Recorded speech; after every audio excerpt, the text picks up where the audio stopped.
On this episode of AV Week, ISE postpones to June of 2021 and what touchless will mean to AV. All that and more. Next on AV Week. The network for the AV industry. What are you listening to? This is AV. This is AVNation. This is AVNation. This is AV Week, episode 474, recorded Friday, September 18th, 2020. Nobody knows.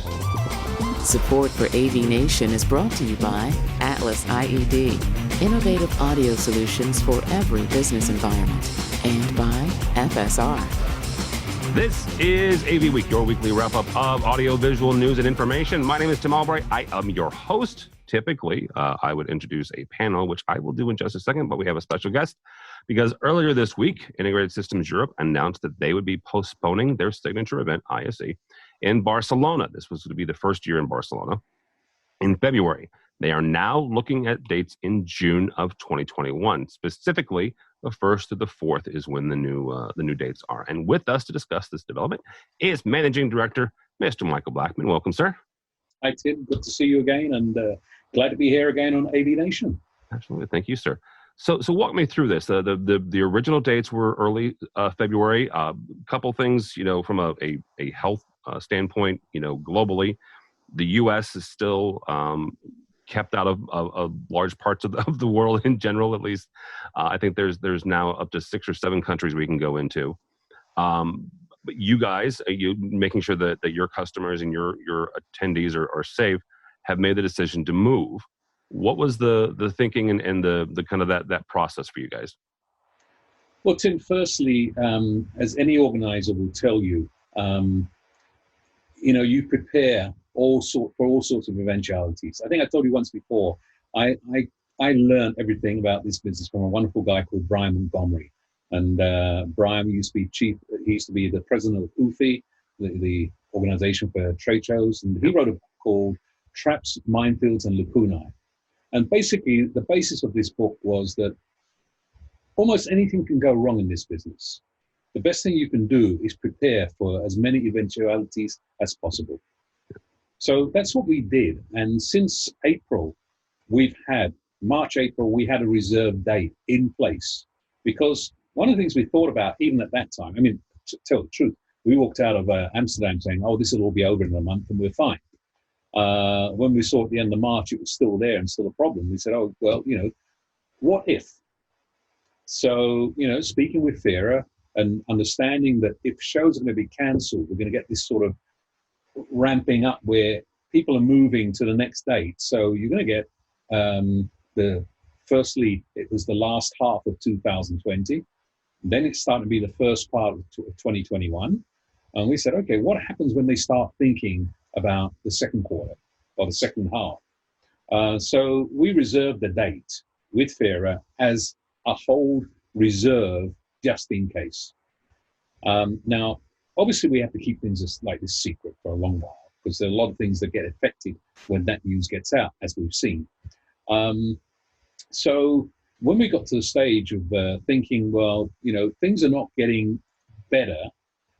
They may still be okay, but they're not going in the direction where we think it could be really, really safe. So we need to maybe do some preparation. So in that stage, we started to actually talk to a number of our exhibitors, and it wasn't just the big guys. There were a lot of the big guys we didn't talk to, but we talked to a cross-section of our customers to get their feeling, just to do that thermometer test, say, guys, what do you think? How's your feeling, etc.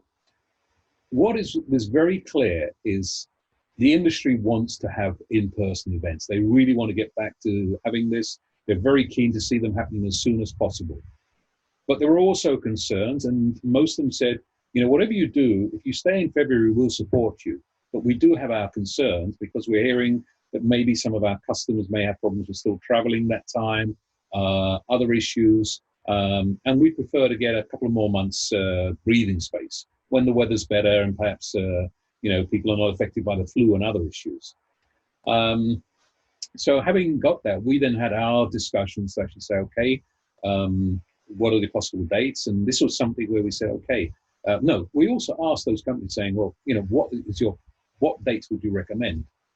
And categorically all said middle of the year. And we saw the issue there and said, okay. So we had a discussion with, Dave Labuscus is our is chairman of our board, and we had Tabitha O'Connor in there, etc. And we also had discussions with Rochelle Richardson, separate things, say, look, there's a challenge here. How do we deal with it? And what are the effects? And we looked at all the statistics, and we looked to see, okay, what is going to be the worst case for both Infocom and ISE by moving the ISE show to the first week of June. And we looked at it and said, okay, that's our worst case. And, when we look at it, firstly, our attendee overlap, we only get 5%, 4.74% of our attendees come from the USA. So we said, okay, the overlap, and I think from Europe to the Infocom show, there's probably also only less than 10%. I'm not sure of the exact number, so please, Rochelle, forgive me if I got it wrong. But it's not significant enough to cause too much damage. We said, okay, in that case, this is we're not going to lose too many visitors on either side as a result of this. Where the challenge comes is actually our exhibitors.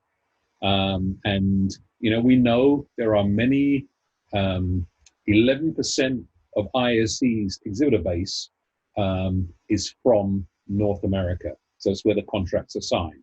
Now, this also includes companies like Crestron or Biant or QSC, etc., who have personnel and people in Europe. But we said, okay, worst case is they have a challenge on this, whether it's product, whether it's the stand itself. We are going to be talking with them to say, how do we solve this? And we have ideas, and we'll be having those discussions in the next days. So, we saw this as an issue, but we had to also keep this all under wraps for a long while, because once we've made that decision, there are a lot of other negotiations going on that we have to tie down, and primarily the hotels. Many of our exhibitors and even attendees get these mails from unauthorized hotel agencies who are trying to make money. Sometimes they're legitimate and they're just putting a bit more on top, and you end up paying more going to them. And sometimes they're companies who are cheating you. I know of people who went to Amsterdam and have booked over unofficial agencies and got there and the hotel said, we don't know who you are, we don't have a booking. That happens. We try to tie that down before the unauthorized companies get involved, and before the hotels. We started off discussion and saying, look, this is under consideration, and part of the whole package is that you play with us and keep your rates down. We had to do this whole thing when actually stepping on Barcelona as well. We had that negotiation with the hotels to tie them up at reasonable rates. Otherwise, as we all know, hotels and airlines make hay when the sun shines. Oh, yeah, absolutely. And they need to make a lot of hay at the moment because they're not getting great to the sunshine. We had to go out and start these negotiations to try and keep those prices. Now, we've managed to actually lock down the majority of hotels with the same rates and conditions that we had for the February date. But unfortunately, because this got out early, before we were ready with those negotiations, we didn't manage to get all of them. So because the ones who we hadn't reached yet, they just sit back and say, well, we're going to get the business anyway. That's unfortunate now, but yeah, that's life. It happened. It is. It is. I do want to hit a couple of different points here. According to Joy Lloyd from AVIXA, the percentage of non-U.S. or non-North American attendees is all about 11%. Article in AV Network and SCN.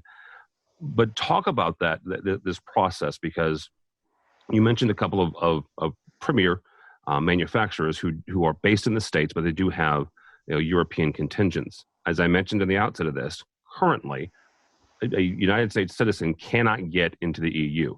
Not to be silly or pointed, but Barcelona is in the EU.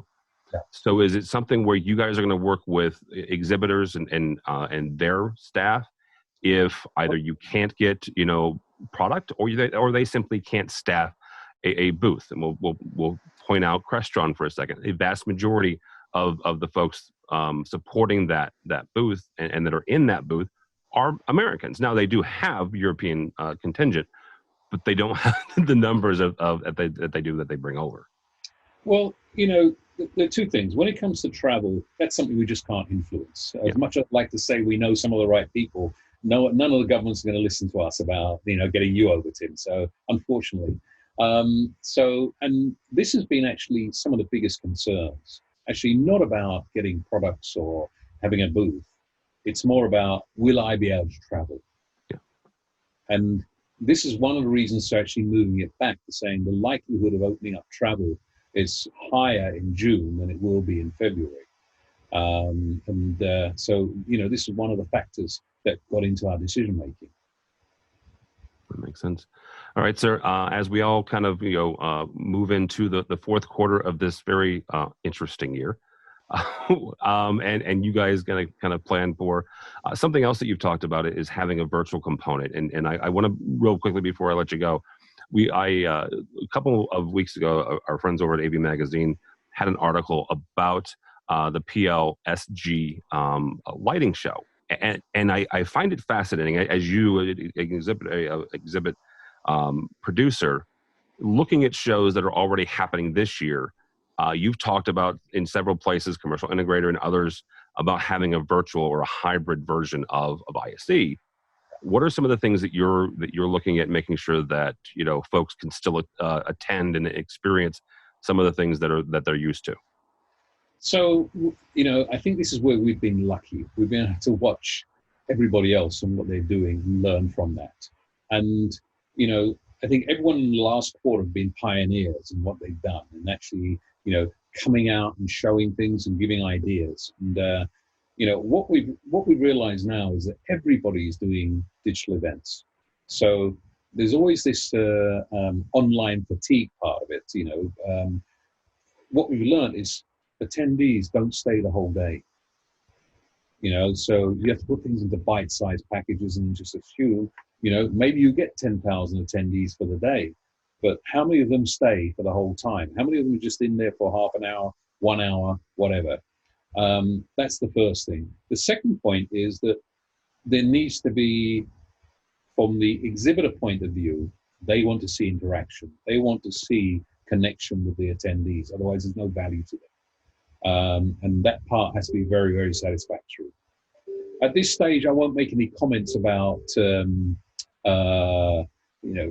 virtual reality and creating three-dimensional booths, etc. Because I don't know yet what, is this a gimmick or does it really work? And these are things we're still learning about and trying to get feedback from people to say, what's your experience? What do you think of this? So that we can actually say, do we do that part or not? What we do know is that there are elements, the education side works. And, that's one of the easiest parts for us to produce. The key point will be the value to our customers in creating interaction between them and the visitors and making that interaction valuable for both sides. And it's trying to make that platform part of it work. We think there are lots of elements. I mean, whatever happens from my point of view and from my business's point of view, in-person events are what's got to come back and happen. And this is what everybody is telling us. The virtual part is something which is just because of the situation. There is value to it. And I think long-term, we will still have virtual parts to our events. And we see the advantage of that. And I hope that I can tell you at the moment, we have not finalized our decision on what platform or exactly what we're going to do. Because every time we get close to saying we want to do that, something else happens. We say, oh, we didn't think of that. So we said, okay, we want to take our time to make sure we can produce the best possible solution. And that's why we haven't been able to announce and say, this is how the IC virtual platform is going to look. but certainly it will be a hybrid event. What we will be doing is in the lead up is engaging with our customers on both sides, and we're trying to bring them together in a series of virtual events leading up to ISE. And again, we're still working on our platform. We're talking to various people and ideas, particularly our conference partners, in bringing some of these people in beforehand to give a bit of taste of what's coming at ISE in June. So, we've got a lot of ideas, and we see it as a tester leading up to what we actually do at ISE as well. A bit more practice to get it perfect. So, we have a lot in place, a lot planning, a lot that hasn't been finalized, but now we have more time. Not a great deal of time, but we have some more time to do this. We're excited. I've got a fully motivated team behind me. The rest of the ISE team are still very, very excited about delivering a show for this market in 2021. Very good. Mike Blackman from ISE, Integrated Systems Europe. Thank you, sir. How do people get a hold of you or ISE? So you can reach me at mblackman@iseurope.org. Please, IS Europe, not ISE Europe. Common mistake for many people. Or I'm on Twitter at ISE_Mike. You can find me on LinkedIn. You can find me most places. All right, thank you, Mr. Blackman. To continue the conversation is my panel for this week. First and foremost, Megan Dutta from SCN and AV Network. Welcome, ma'am. Hi, thanks for having me today. Absolutely. Also, Mr. Michael Peebler from Atlas IED. Welcome, sir. Thanks, Tim.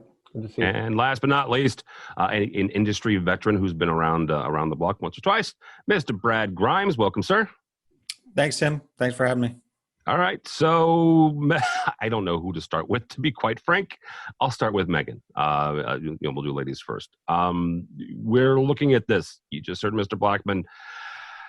You technically were the first publication to have the story about the postponement, easy for me to say. What do you make of this? What do you make of this development?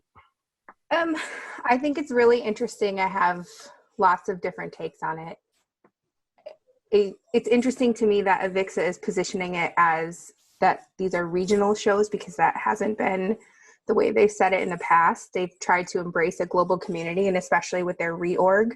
I know that's one of the things I talked to Sarah Joyce that she was trying to do, was to make it a more global association. And I think this might be a hindrance for them in doing that. I understand why they did it. Obviously, everybody wants to be safe, but I think there's lots of questions for attendees. And they say there's not much crossover for attendees, but especially there's lots of questions for exhibitors like Atlas IED. Absolutely. Okay. So yeah, they are statistically correct about the lack of crossover, or the small amount of crossover when it comes to attendees. However, Mr. Peebler, there's a fair amount of crossover when it comes to manufacturing, especially the exhibitors. So what sort of pressure does this put on your organization, on other manufacturers who have a predominantly American, U.S.-centric facilities and U.S.-centric support system that do go to other countries to exhibit? Yeah, it's a blow. I don't know how else to say it. It's really tough for a company our size to figure out how to manage resources, new product if we're trying to introduce something brand new, and show it at both shows. How do we get gear from one place to another in time? We're going to be finger crossed, making sure everything gets there. Trying to support that from a trade show entity for a company like Atlas IED, where we have multiple divisions. They're supported by the same marketing group. And so that group doesn't have the resources to do those two shows. And by the way, just to throw a kink in, it's not for a lot of manufacturers, I realize that, but we have a big relationship with Cisco, and Cisco Live is the week in between the two. So that's literally our three biggest events, 3 weeks in a row. So from a cost standpoint, from a resource standpoint, from a build standpoint, it's tough. And I'll speak one more side on it. For Atlas IED in particular, obviously, again, as you mentioned, our predominant audience is here in the United States, but we have made significant investments in growing our international market over the last few years. And just within the last year, brought on some really world-class distributors. And so we want to do everything we can to support them. And the decision and the timing, and again, I want to echo what Megan says. We get it. We understand that the change had to happen. We understand that safety overrides everything else. I've been to ISE many, many times. I've seen the growth. I've seen the international aspect of that show grow. I've seen a lot of US dealers come because they can walk the show floor without being interrupted.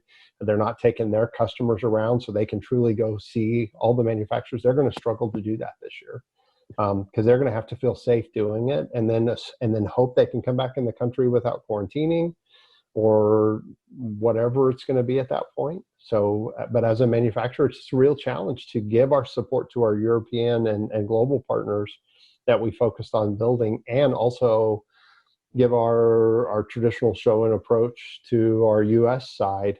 We're literally going to be flying from show to show, setting up and hoping we can make that all work. Michael, that's actually, the quarantining is a really good point that I hadn't thought of. If let's say a 14-day quarantine is still in effect, you literally would not be able to do both shows. Yeah, it's a major kink. And look, if we're in a world where we're still having to do 14-day quarantines, who knows what's happening, right? I mean, I think that it changes the whole conversation, and none of us can see in the future and understand what that looks like. But yeah, again, I can tell you, since the announcement, our resources, our teams have been scrambling to try to figure out what's the best decision to take care of our customers first and foremost, and then what do we have the resources to be able to do within those confines, because we've made a lot of investment in our channels here in the United States and abroad, and we want to make sure they get equal exposure to product and new introductions and our teams. But how do we do that and kind of be in two places at the same time and do a Cisco live event in the middle of that? Yeah, I don't want you to gloss over that either, Michael, because that is still a significant show. As more and more manufacturers in the AV space get into the IC space, that is one that a lot of them go to, not just Atlas IED, but a number of them. So you've got 3 weeks in a row, you've got 21 days there where manufacturers and exhibitors are going to need to be in two places at once, quite frankly. So it'll be something to watch. The other thing, and I'm going to let Brad kind of chime in on this, but as we all understand that we don't know what's going to happen, we can't see the future, because if we could have, I would have gone to like Saturn or something for the year, or the next 2 years, who knows. But there was a report this week from the CDC saying that the first rounds of vaccine most likely would not be as effective, and we might even be looking into the third quarter of 2021. In addition, something else that Michael said was the 14-day quarantine. What you said was currently couldn't even happen, Michael, because we as Americans can't get into the EU. Oh, exactly. Right? So there's an assumption there that will be lifted between now and then. There's no guarantee of that, right? So Brad, I want to get your 2 cents from both from the guy who used to be inside, of Vixen helping put together Infocom, but also as somebody who's covered the industry for quite a while. What does this move mean for Infocom specifically, right? Because it's the very next show, but also for CEDIA, for the Digital Signage Summit that Integrated Systems also puts on in July. The other events that kind of surround ISE. I mean, ISE is the Integrated Systems Europe. The show itself is one entity that happens during that week. Now you have several other sort of supporting groups that come in and have other events surrounding that. Now they've got to figure out whether or not they can even be there in the first week of June. Well, I mean, what's happening here is not unique to the AV space, the technology space. Meetings, people are trying to figure out how to meet in every industry all over the world. I did find it interesting that they ended up with these two shows in June. We don't know what it'll be like in June. The fact that they're sort of calling these regional shows right now is less about their goal for these shows. I mean, like Megan said, we intended these to be global shows, and we had lots of people from all over the world attending each. But the fact that it's likely to be a regional show this year, and therefore you can have 2 regional shows in the same month, is mostly out of necessity. Is, you know, the things we're talking about. You can't get into one place or you can't get into another. So out of necessity, some of these things are going to be regional shows. I mean, for this year, it's not the long-term goal by any stretch. I can't imagine.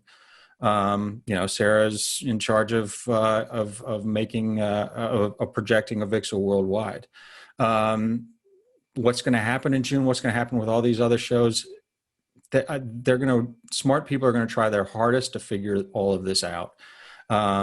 There actually, while there's some minor crossover in attendees between the 2 shows, there are actually a lot of manufacturers that go to one or the other and don't overlap. There are big ones that do overlap, obviously, but you can have a robust European AV trade show with hundreds of exhibitors and thousands of attendees, provided that everybody can get in there safely. And you can do the same in North America with Infocom.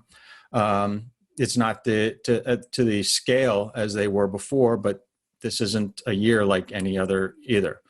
So, you know, I was a little surprised to see them both end up in June. But let's face it. I mean, this is part of the business that AVIXA is in. They run great trade shows, and then they reinvest the money that they raise from those trade shows into things like certification, into training, into professionalizing the industry. And that's the business that they're in. And so it's in their interest to try to figure out how to accomplish these things, not only in Barcelona, but also in Orlando, and then eventually Las Vegas. And so when they see an opportunity, they've got to, you know, pencil it in. Nothing's in pen. And they need to try to strive for that goal. Will either or both of them happen in June? I don't know. I mean, Tim, you cited things that are going on in the larger world that put everything in question. The CDC saying we're not getting vaccines until Q3. I mean, who knows? Who knows? But I don't envy the decisions they have to make and the efforts that they have to take. And I certainly don't envy what the manufacturers or the press or the attendees have to figure out. We just know what we want. We all want to get together and have a good trade show. That's an interesting point about maybe it not happening. Tim and I were actually talking about that offline yesterday. Like, are we stressing out for nothing? Because at the end of the day, we don't really know that it will be even feasible to have large gatherings by June of next year. Yeah, and that is one of the things in talking with some manufacturer friends is they, to Michael's point, they have to do their due diligence. Contracts have been signed. Let's be frank, right? And there is already money on the table from both AVIXA's side, integrated systems side, but also from the manufacturer side. If they were planning on being in Barcelona in February, there has been money changing hands. The question is what do those contracts say, and you know who gets covered if something happens. Something that I'm not privy to, and we've not talked in detail with manufacturers about this. It's something that'll be interesting to see as this kind of develops, and I do think it'll be ongoing, and it will develop over the next couple of months. Because let's be frank, if we as Americans can't get into the EU, that presents integrated systems with an entirely different set of problems, and that's something that they'll have to cover. I mean, you can only plan. I'm sorry, Michael. Go ahead, Brad. Go ahead. You can only plan for what you can hope for. I mean, too much of this is out of your hands, out of my hands, out of their hands. I mean, all you need is a raging party somewhere to suddenly, throw a certain part of the country back 5 steps. It's out of a lot of people's hands. So I admire them trying to figure this out. We'll see what happens. Yeah, and I just want to jump real quick on what Brad was saying the first time. I don't want to sound like we think the sky is falling. That's not the case, right? It's not Panicsville, and we'll to Tim's point, we have to go through and build contingencies of what we can do, how we manage our budget, how we manage our personnel. Our CEO, like most, I think, has made it clear that the safety and welfare of the employees comes first. Right? We're a private company. We're a family-owned company. So we aren't facing some of the economic pressures that others might be facing from an investor standpoint or whatever. And so our CEO has been very clear that he's not going to send anybody out that's not A, comfortable going out, and B, is not safe. And so we'll take a measured approach, but we do have to build contingencies. And in doing that, we were just disappointed that the timing ended up where it did. It won't be the ISE. This year wasn't the ISE that we all knew and loved, right? We all know that. Next year or this coming year isn't going to be the ISE we all know and love. Hopefully, fingers crossed, maybe the next year is, and we're back to normal. And Megan can come off of her jet that's circling the world to keep her safe. I mean, I don't know how that works exactly, but it's like the Britney version of an AVWeek. It is, and it's beautiful. It's great. I love it. But I mean, we hope that's what it is. But in the meantime, we have to plan for how we best service to see our customers and we're trying to do that remotely like everybody else is, and we're using our international distributors, and it may be something that they have to run one show and we have to run I don't know. Everything's on the table, right? This is a year. It seems to be the business model, right? 21 years in the industry, and you just kind of wad it up, throw it out the window and go, okay, put it all on the table. And we're going to look at this different, because what's a different way of doing this, right? I've been in my home for 7 months. My family keeps looking at me like, you're still here? Like, we live right by the airport. Shouldn't you be on a plane? That was the thing for those of you who don't know. Michael lives in Dallas, and actually it was moving in the midst of some of this to get closer to DFW. So, and I've driven past it a number of times. That's it.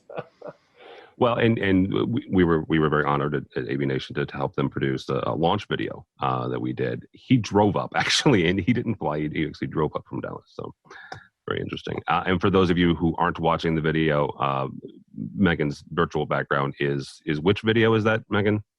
Britney Spears Toxic. Toxic. So there you go. You can look it up and you can imagine in your head what her background is. All right. Enough of the doom and gloom. Let's move on. Well, not really. From Commercial Integrator, a look at the touchless enterprise. Very interesting things. By the time this posts on Monday, I'll be in the midst of heading down to a webinar I'm hosting for AVIXA on programming and the future of programming. And one of those aspects is looking at the future of the touch panel and whether or not it's actually dead. I get to ask a bunch of programmers whether or not the centerpiece of their programming life is dead. So that's going to be fun. But from Commercial Integrator, the BYOM, Bring Your Own Meeting, a brand new term that is supplanting BYOD, Bring Your Own Device, in the age of COVID. Now companies like Mersive and others are looking into how to accomplish this without sharing devices. Mr. Peebler, you guys I just mentioned the fact that we helped you do a launch. You have a new product out that has a touchless control as an option. Why was that important as you guys were developing that? Well, part of it was the applications that the product designed to be installed in. So we needed multiple user interfaces with different levels of capability and access available. But obviously, it became a much more important piece of the solution when COVID kicked in, and everybody was so concerned about sharing touch. So personalized user interface on your own device became a really powerful piece of the new solution. It was always necessary, but it really just escalated in its level of importance to the people who are using our system, because they don't have to share it, and it can be truly personalized to the level of access. So a manager or a facility manager might have a greater level of access and more features, right? More buttons on their user interface than a manager or an employee below them who's using the system. So that was important. And just for the record, having spent 17 years at AMX, the last two part of Harman, that whole question of is the touch panel dead, that question's been being asked for 15, 20 years. I think it's different now with COVID, but this is a topic near and dear to my heart for so many years of my time in the industry. So. And AMX, just for the record, has produced one of the sexiest touch panels ever in the Madero, in my opinion. Yep. And every time they ask that question, Michael, I will agree with you. However, it's a different setup than when voice came out, right? Oh, yeah. Look, the space has changed. And I remember when iPad became really popular and everybody was going to go put it on iPad. And we started selling, like a lot of companies. We partnered with somebody that could license and to iPad, and we were selling licenses, and then they all started coming back. And we were surprised, candidly. And the reason they were all coming back is it was universities who were going to let their professors just have the management system, the touch panel on their iPad, came back and they figured out that the iPad didn't have the security to meet the network requirements. So it wasn't the interface, it was the device didn't meet the network security requirements. So touch panel sales went right back up, right? So we've seen some evolution. And the work that Mersive's doing, having then gone to WePresent, which was acquired by Barco and then bought a couple of times, the work that Mersive's doing and the article that you're referencing and the work that Christopher's doing over there, it's really impressive. I mean, he's taken a wireless presentation solution and is really turning it into something incredibly powerful, tying it into booking and personalized UI. It's very impressive. Yeah, absolutely. If you're not following Christopher James which is the Christopher he's talking about on Twitter, you should. Smart guy. Mr. Grimes, I mentioned the fact that you've covered the industry for a long time, and Michael's right. We've had this question before, but where do we see this touchless movement heading in control, whether it's in classrooms or corporate or wherever? Well, if touch is supposed to go away, I should stop touching things when I go out in the world. I mean, you're not supposed to touch anything. I went to an ATM. Touch your mouth, your head. I've been checking out at grocery stores and touching things, and then you go wash your hands after. So I get it. I understand that there's health solutions out there that will address people's concerns with different vectors of viruses and whatever. And I don't know that touch is going to go away. That said, these sort of bring your own meetings, bring your own workspaces that are triggered by your personal devices and linked to all things. We've been talking about these for a few years too. And I mean, the best news is it's doable, right? Right. The best news is that the technology exists to enable this. So it's something that's been looking for a use case. Before COVID existed, we were envisioning walking to a meeting space and having this space recognize your smartphone and pull up your calendar and activate everything. And it's going to have 25 people, 10 of them are going to be remote. It activates. And it's doable. And that's the great thing about technology. And frankly, this industry, because it's at this intersection of so many different things, building systems and AV and IT, is uniquely positioned to create these things. I mean, that's where we got into the integration business. So will it happen? Yeah, it could. And I think there will be a lot of proof of concept, and there are a lot of people willing to try it. There will be people willing to try, bring your own meeting and bring your own workplace. If for no other reason than it's convenient, but also because then you don't have to touch something if you don't want to. But that's separate from touchless, because I don't think touch is going to go away. Don't hold me to that if everybody starts touching things and getting sick. But there's other safe ways to conduct yourself in the workplace or the education space or anything like that. But I think it's cool. I think it's cool that there are these types of. I mean, you can point QR code scanners at things now on digital signage and pull up the map on your phone rather than have to touch anything like that. I mean, those things are viable, and this industry will go a long way towards realizing those things. Yeah, this has brought back the lowly QR code, because you can do that for virtually anything now, including menus. Yeah. Megan, from where you sit, you see a lot of technology and folks coming through this. One of the things that's interesting is the developments that folks have made. Michael mentioned Barco. Barco has for years made the ClickShare, a huge meeting and collaboration system for them. It was a puck. It was a puck that you plugged in the USB. In the last 6 months, they've started saying, "Oh wait, you don't have to have a puck. You can do it with software, right?" So even them who have again, made great strides in the collaboration movement are even saying, you don't necessarily have to have this. So where do you see the touch versus touchless going? I think what's kind of interesting about this is that we've been talking about, and specifically in meeting rooms, the personalization of AV, the ease of use for the end user for bring your own device. Like you have a CEO saying, why can't I just do this from my iPhone? Why do I have to use that panel? And I think this is kind of forcing us into this.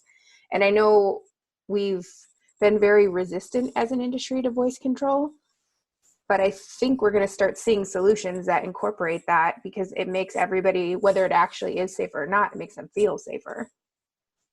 Yeah, absolutely. All right, guys, that is going to be a good place to stop. Thank you all so much. Mr. Peebler, thank you, sir. Yep, thank you. How do people get a hold of you or Atlas IED? Michael.Peebler@atlasIED.com or www.atlasIED.com, and Twitter and LinkedIn. It's just Michael Peebler. Not hard to find. Not a lot of us. Well, I only know one, so it's you. There you go. Megan Dutta, thank you. Thanks for having me. You can find all the latest and greatest AV news at avnetwork.com, and including in the next few weeks, we'll have more interviews with AVIXA on the ISE Infocom debacle, I'll say. You can find us on Twitter at SCNMag, and you can find me on Twitter at Megan A. Dutta. That's Megan A. Dutta. That's who you want to, yeah. All right, Mr. Grimes, thank you, sir.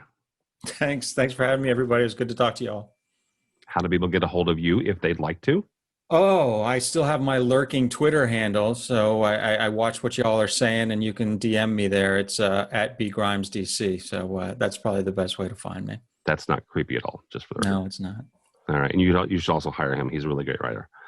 For us, for AVNation, for me, don't follow me on the Twitters.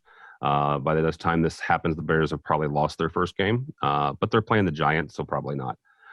But go by the website. Go Stars. Go Stars. Well, yeah. Well, go Stars. Yeah, absolutely. I've all the kind of love in the world for the Stars because Brett Hull won his only Stanley Cup with them. So the website, AVNation.tv. That's AVNation.tv. You'll find programs like this and a host of others. We just spent the week covering virtual CEDIA, so you'll find all sorts of interviews there, including one that Matt did with Lutron about some new initiatives they're doing. So all that and more at AVNation.tv. It's AVNation.tv. Thanks so much for listening. Thank you so much for watching. That's all the time we have for AV Week.